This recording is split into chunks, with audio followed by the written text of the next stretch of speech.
What I learned in prison changed my life and the life of my family. The best part was I didn't have to destroy my life or that of innocent people to get the education many pay so dearly for. When I got hired at the United States Penitentiary in Marion, Illinois, I was a 28-year-old Army vet with a wife who was not yet a citizen and a little baby girl. We arrived in Carbondale, Illinois with the smallest truck U-Haul had that I could tow my retired police car behind.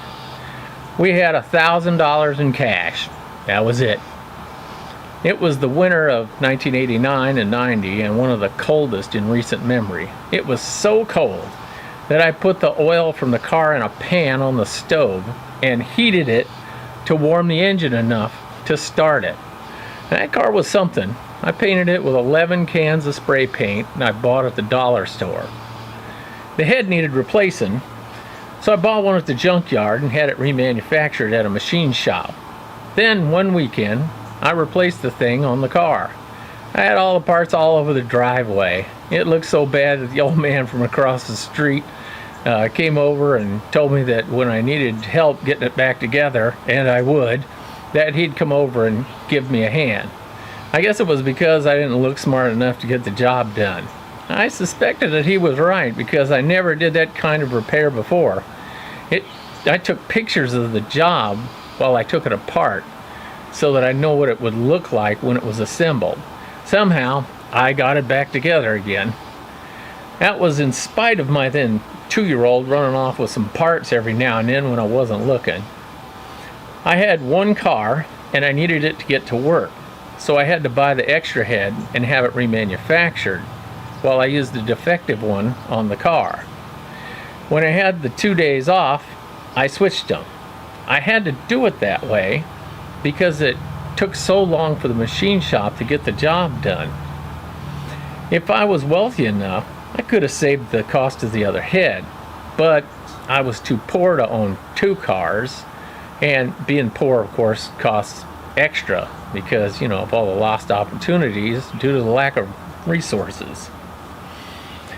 In the first year, we bought a 2-story house that was 80 years old, and it looked every bit of 80 years old. I spent about a year reading how to do repair of houses while I was at work, and then when I got home, I would do the actual repair. The prison electric shop, man, they were a wealth of information. They loved to make fun of me when I asked stupid questions about, how to wire things correctly. It was all in good humor. I mean, I had no idea what I was doing, and they'd been doing it their whole lives. I made just one mistake while I was putting the fuse box back together. The wire was sticking out of the box, and when I put the lid on it, it cut it like a knife or a pair of scissors, and then it arced out, and it left my left hand looking like the hot dogs that had been left in a campfire too long. The prison physician, assistant physician, showed me how to bandage my hand and make it so the fingers still worked, but wouldn't get infected. Now, this was in the days before the internet and YouTube made doing research such a breeze like it is today. Now, you people watching this video have had it much easier than I did back then in the Stone Age of the 1990s. The plumbing shop was altogether different in their advice to me. The head guy of the shop was all about safety. He thought I'd kill myself or somebody else. I did tear off my finger using the roto-rooter tool. The orthopedic surgeon was able to put it back on and make it mostly work again.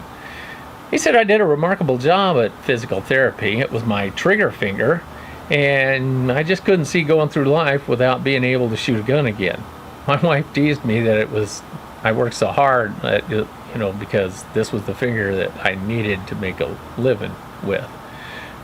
All the time I was repairing houses, I was reading about how people rent property, how to make a profit, but not ask too much in rent. Get that sweet spot, and then all the rules that I had to follow and how evictions worked. Now I've been in over 100 court cases to date, and I've lost only 3. Now, I asked the prisoners about the rules of evidence and got some really great education from the legal beagles in the cell houses. There's some real appellate lawyers in federal prison. They explained to me that I needed to know the issues in the law and stick to the facts that would tend to prove my case. Apparently, judges don't care or want to waste their time on stuff that didn't prove or disprove my case. The experience of refurbishing my house and renting the top floor taught me some very valuable lessons. The prison had this multitude of people on both sides of the bars. It was not a crime to ask people questions, and most people love to tell you about their passion or their profession or what they learned about. Many prisoners are impulsive, but they're not stupid. Formal education has its place to move up the social ladder, but to actually do something, it takes knowledge. I was able to educate myself by reading and asking questions to get done whatever it was that I needed to get done. Many of the prisoners have done jobs working with materials. So they, like construction and stuff. They had shortcuts to build things that aren't in any book. Today you can find a lot of that stuff on YouTube, but like I said, it was in the days before YouTube. In the early 1990s, the Federal Bureau of Prisons had this policy of not allowing its employees to have outside employment or another job. But they didn't have a rule or a law that said I could not do jobs myself for myself. So rather than hire things done and spend my meager wages, I bought the supplies and did the job myself. Now it might take me twice as long or more, but every job I did, I learned a new skill. It helped a great deal that my wife was from a third world country. Guyana, at that time, was one of the poorest countries in the world. Now they got oil. A former British colony, they had the language and the legal system of the British, but they were cut loose and had to survive on their own. The leader at the time wanted Guyana to produce what it consumed. My wife grew up under that system. Her family did all their own repairs. They grew their own food. Yeah, about the only things that they bought were basic things they couldn't produce, like car parts, paper, cloth, tools. Even lumber they made themselves. I saw my brother-in-law rewire an electric motor by rewinding it by hand, and he did make it work better. Just amazing. My wife expected no less self-reliance from her husband. It was what men did in her culture, and it was her life experience that that's the way things worked. In America, it is a common belief that you must take your car to the mechanic. Only the tire repair shop can fix a flat. The oil place will put on a new filter and change the oil. We're too busy watching TV to be bothered with such things. Only a guy trained to change the head on a motor can try to do it. This was not always true in America. I watched my World War II veteran father repair a transmission and put it back in his truck. We only took things to the garage if we were far from home, and to get it back to fix was a problem or an issue. Cars were simpler in the 60s too. I remember by example that my father could get his hands dirty and still have time and energy for his family. He also built a cinder block garage almost as big as our 900 square foot house. I've often said that my father and wife got along well because they were born in the same year. Now, my father was born in America in 1917 in Washington State, and my wife was born in Guyana in 1962. Now, the number of the years are different, but I'm telling you, it was the same year. Guyana was like a step back in time. Now, my wife and father recalled, using the solid flat steel flat iron that you heat on a fire to iron your clothes with, big solid piece of steel. And they both recalled the first electric light in their house. I was there for the first flush toilet in the village in 1985. My brother-in-law built this little brick house. In the center of the little brick house was one door and one room with a toilet inside. The entire inside of the little brick house was ceramic tile. No toilet paper, they used water. He invited the entire family over to watch the first official flush. A few clapped, but all I just said was, "Wow," very loud. I did notice the little brick house didn't resemble any women I'd ever been told would look like that. I did have one question.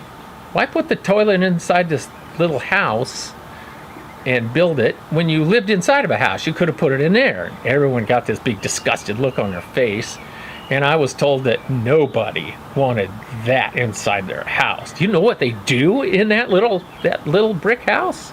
Yeah, it was nasty, and only nasty people would do things like that inside their house.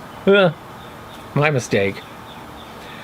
Prisoners are given very little to work with, just like the people of the Guyana of the 1980s. Yet both groups have goals to improve their lives. Prisoners feel, rightly so I may add, that things are better if you're free to choose your own path. The thing that stands in their way is the bars, locks, fences, and guns that us guards use to keep them inside. I've seen prisoners take weeks to saw through tool-proof steel bars, months to use tooth powder to wear away screw heads on locks. They spend an enormous amount of effort and time to accomplish a task that'd be simple with the right tools. But they don't have the tools, so they make do with what they do have and the skills and reason that they can put to the task to get it accomplished. I learned from them that you don't need things to be perfect to get started on a job. I can use what I have, no matter how inadequate, to accomplish things others think are impossible. I just have to put in the effort and not give up. So many times I've seen people on the outside who have these great ideas that I thought would make them a lot of money. When I see them a few months later and ask excitedly, how was their job working out, or how was their idea? And they tell me, well, they didn't have the tools or the seed money, or the economy isn't right, or some other bullshit excuse. They never accomplish a thing. Just having the idea and desire will keep a man locked up for life. To set yourself free, you need to put in the effort and keep going no matter what the obstacles. That line prisoners say about, "You can lock up my body, but my mind is free," is a lie that they tell themselves because they're failures. We in the free world tell ourselves different lies, but it still keeps us in the chains of poverty and failure. I learned that the impossible can be accomplished from a prisoner. There was this guy. He was a skyjacker. He jumped out of a plane like old D.B. Cooper, but lost all the money in the descent. The FBI found his fingerprints, and because he'd been in the military, they had a copy of his prints in the archive with his name on it. He was given a life sentence. He tried to escape with the help of another prisoner. It looked like he'd spend the rest of his life in prison. No way he was going over the fence at Marriott. We were onto that trick, and there was nobody left that was there that I think could have done it. I mean, it just was not possible to go over the fence. You couldn't get out that way. But he did have the desire to be free, so he spent much of his free time reading. He studied the law. He read the regulations of how a prison is supposed to be administered. He took all the available education classes that he could. He plotted his escape. He thought about all the various angles he could use to one day walk out a free man. Everybody, including me, thought he was a fool for having the slightest bit of hope. He'd die in prison and might as well just accept the fact. After years of intense study and self-training, he made his way out of his cell and now lives about 100 miles away from the prison in St. Louis, Missouri. No, he didn't jump the fence. I might have shot him dead for trying that. No, what he did was convince a judge that his sentence was unfair. It didn't comply with all the laws, rules, regulations. There were deviations in what did happen and what was supposed to happen. The only way to correct the errors was to release him. At least that was his theory. And that's exactly what the courts did. He was released. He was an old man by then, but he had escaped his fate. He said he'd find a way out, and he did. I thought it was impossible, but he found a way. Not the way I thought he would, but he's outside prison walls as I write this. Sometimes the ways to a goal is not over the fence, but make them, convince them to just open the door for you. It can be done. I've seen it. No lawyer would take his case. He did it all by himself. With just the power of his mind, he escaped in the best way possible. He doesn't look over his shoulder expecting a U.S. Marshal to kick down his door. No, he lives without fear, the long arm of the law looking for him. He enjoys peace no escapee has. I learned from him that I could learn to provide myself with professional services if I needed it. I represented myself in bankruptcy court and forced somebody to pay me what was owed, even if they attempted to discharge the debt in federal court. I did it by educating myself in how courts work, what judges want to hear, to get them to see things my way. How to do legal research was explained to me by the prisoners. They had a lot of experience and motivation to win appeals. There's nothing that makes a jailhouse lawyer happier than to have an audience when they explain how they won a case. I am one of the few people who have taken a case to the appellate courts without being a lawyer. I saw prisoners get the courts to overturn sentences and give them no punishment for first-degree murder because they found case law that proved that they were not given a fair sentencing hearing. Now, they weren't lawyers, yet they beat experienced prosecutors. If they could do that, there was no reason I couldn't. Some legal experience also helps in keeping out of court as well. Because I had no fear of doing some of my own legal work, I understood what contracts should be and how they should work. How insurance works by reading that big, long book they give you when you sign up. I've had insurance companies try to bully me into taking 80% of the damages with some made-up excuse they just pulled out of their ass. Once, I accidentally damaged the downstairs condo and was told that I was on the hook for every dollar. A reading of the agreement I had with the condo company told me that we all agreed that we were responsible ourselves as individuals for the inside of our own apartment and had signed away our right to sue if we had water damage from outside of our control, like a leaking roof. Now, they did that because they didn't want to pay in case their roof leaked on my stuff. Now, the same exception applied to me, and I offered to pay the deductible of the tenant downstairs, but he said he would sue me and I had to pay it all. So, he got nothing because he didn't understand the contract. All that was motivated as a direct result of observing prisoners' civil and criminal legal work. My fellow correctional officers were also a font of wisdom. Most had experience in areas other than corrections.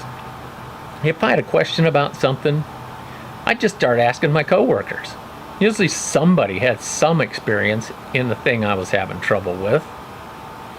The former homicide detective who bought a car before he turned in his lease vehicle, he found that his excess mileage was far more than he had if he just bought the car. I mean, they charged him that much that if he'd have bought the car, it would be cheaper than paying for the excess mileage and then turning it in. So, he bought the lease vehicle and took his new car that he had just bought back to the dealer. So he bought a car, went there to turn in the other one, and then found out he wanted to keep the lease vehicle. And those people that he bought the new car from refused to take it back, gave him this big long speech about how he was an adult and had to live with his purchase. He couldn't afford a 2-car payment, so the first car, the new one, was repossessed, sold at auction for a fraction of the purchase price, and he had to pay the difference. He paid for a new car, sold it the same day as used, and was stuck with the bill for the difference. I learned a contract had 3 parts. When he paid or accepted the car, he couldn't get out of the contract because it met the requirements of the law. The guy who sold oil explained contract law to me one hot summer night in a cell house. The former detective should have asked questions, like I did. It would have saved him a bundle of cash. When he got out of the hospital, an acquaintance told me how he had tried to beat a freight train to the crossing.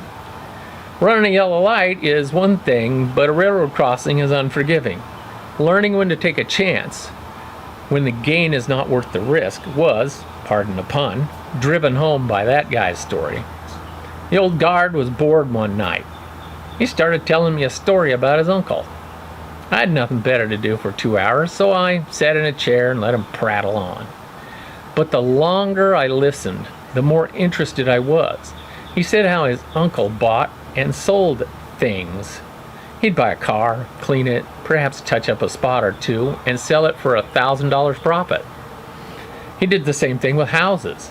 He rented out houses he bought from people who were desperate to sell them at rock-bottom prices. He made a deal with some tenant to buy the house by paying double rent for a time. The tenant could never get a bank loan because of bad credit. At twice the rent, it was a good deal because they could own the house in 5 years that they could have never owned or bought through the normal means, even if they had 10 years. He made himself rich by buying houses nobody wanted and selling them to people nobody would take a chance on. That story made me think. I read all I could about real estate. How it's bought, how it's sold, things like tax implications with such transactions in Illinois. How would rental income impact my retirement? How do rent to own contracts work? What are the laws in Illinois concerning tenants and landlords, lenders and borrowers? What is the difference between a foreclosure and an eviction? Thanks to the experience I had from doing my own legal research, I was able to answer these questions. When you learn a skill, you have no idea what other areas it can be utilized in. Something you've never even considered at the time that you were learning the skill. I've heard that luck is when preparation meets opportunity. That's a fact. Knowledge is power. I think the biggest mistake Americans make is the belief that knowledge comes with a diploma or some kind of certificate or something. Teachers and professionals are the only qualified people to teach valuable skills. That's not true. I have learned from people who are dirt poor, who can't read a word, to prisoners doing life without parole. Education is where you find it. Education without action is worthless. The biggest and most important thing that I learned in prison was motivation and about personal loss. I heard prisoners talking to each other. They all had dreams of what they'd do if they just had the chance at freedom. I think most of what they said was just crap. If they were let loose, most of them would go back to taking advantage of people and causing chaos for their own benefit. But the dreams had value. I heard what they yearned to do. I'd think about how they were prevented by prison walls from doing any of that stuff. But what was my excuse? What was holding me back? In K Unit, a spy told me that if he had to do it all over again, he'd go to a place where things were cheap and open a small bar. He'd live like champagne on beer money. Now, Guyana was a place where most families live on less than $10,000 a year. With a small pension, I could live like a king. I could make money on rental property because it was unearned income, like other investments, and had no effect on reducing my pension. Now, other prison guards got jobs after they retired, and they had to pay these punishing taxes on their earned income. But rental property avoided that tax. It's not ordinary income, it's investment income. It's unearned income.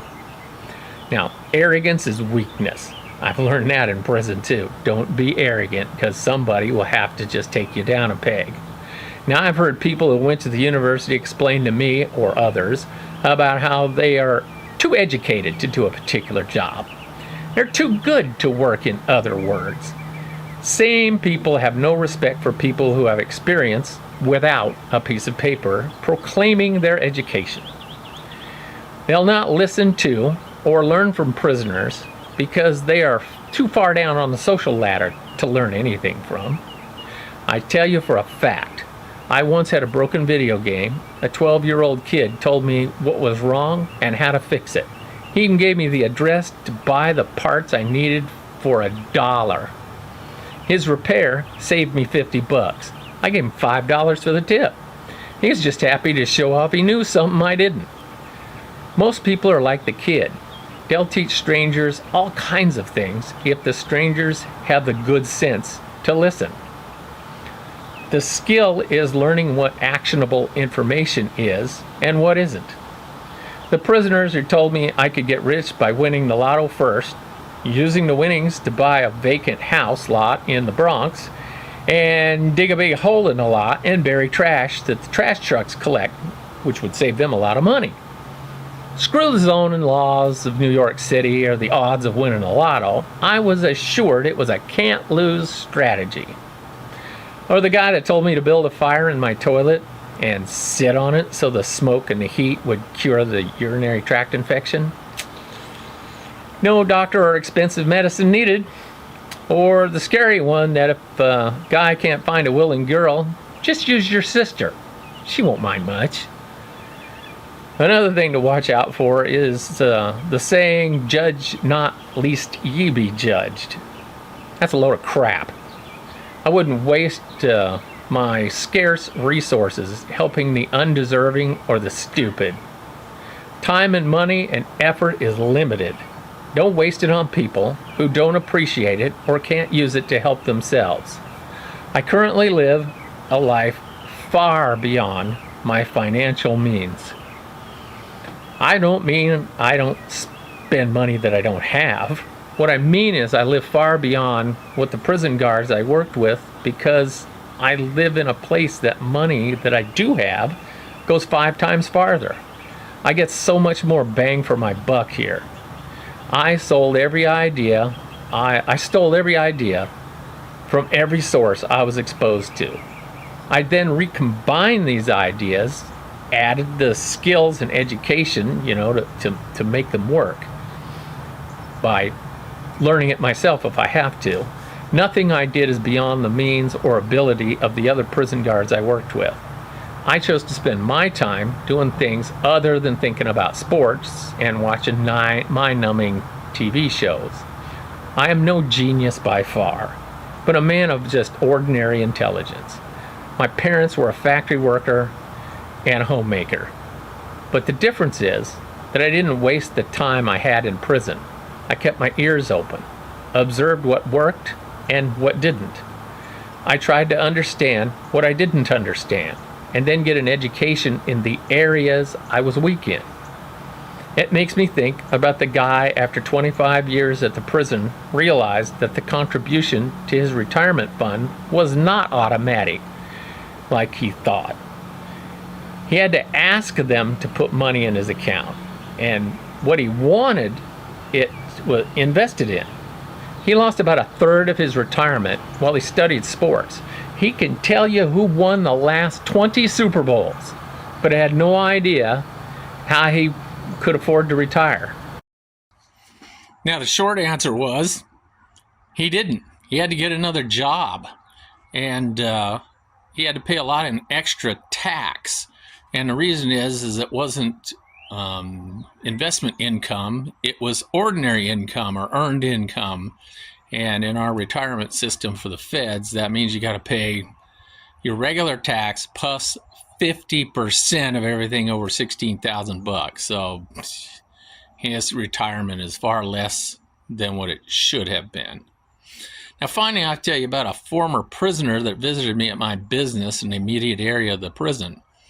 He'd started a business trimming trees by accident. His parents had a tree that needed trimming. So he did it. While he was doing that thing, a neighbor stopped by and asked him to cut down his tree. With every job he finished, he got 2 or 3 more jobs just by people seeing him doing the job he was working on. Same thing happened to me while I was siding a bunch of rental property once. Difference between him and me was I was, busy as hell, and I just turned down all the offers of work, and he accepted them. As he told it to me, the first year he had more work than he could do in 5 years. So he started to hire people, buy trucks and chippers. Now he had almost a dozen trucks and chippers and no place to put them. That's why he contacted me. We spoke on the phone, and neither of us knew the other was a former prisoner or in guard till we met in person. It's a bit strange meeting, to say the least. He had, even made a winter job selling the wood chips for landscaping. And the wood, his employees, they split it and delivered firewood. So his seasonal job even turned into a year-round job. I was fascinated by his story, which would take up an entire video by itself. What I took away was a life lesson. The guy who had lost everything, including his freedom, was able to make his own job and jobs for others while helping out with a need in his local community. He said he makes more money now than being a drug dealer, with the side benefit that he's not afraid of every noise at night, as some kind of police raid or a customer come to rob and kill him. He sleeps well at night in a bigger house than he ever had. Now I got to thinking, if a guy like that can do so well, then what's my excuse? Now, far from believing that all prisoners I met were contemptible subhumans, I understand that many of them have had experiences I would not and could not ever have. Their unique experiences gave them a different way of looking at things. Sometimes there was a nugget of gold and all that, dangerous. I just had to keep my eyes and ears open. If I didn't understand something, there was books and articles on the subject where I could educate myself. The bookstore at Southern Illinois University saw me purchase several books on marketing, finance, business management. I made so many contacts and asked so many questions. I was once a guest speaker at the business club. I pretty much told those future business managers what I just told you.